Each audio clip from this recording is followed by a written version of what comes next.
Sagutin ko lang guys si Excel in Japan. Paano naman daw pabilisin ang mga PC or laptop natin bukod sa Android? Ayon sa aking pagsasaliksik, ganito ang ginawa nila. Pindutin mo lang ang Windows key plus R at lalabas na dito ang run. I-type mo lang dito ang %temp% at i-click mo na ang OK. Dito makikita mo na ang mga files.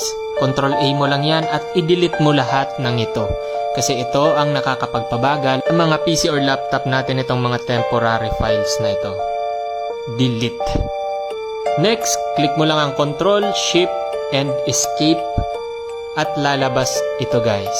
Itong Task Manager na kung saan nandito yung mga application na nag-automatically start once na tinurn on na agad natin yung ating PC or laptop. Pindutin mo lang po yung Start Up at dito makikita mo na ang mga applications or kung ano pa man na nag-automatic start up once na inopen natin ang ating PC or laptop. Dito kailangan natin i-disable ang bawat naka-enabled dito.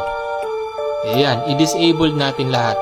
Para once na nag-start up man tayo ng PC or laptop ay ito ay naka-close.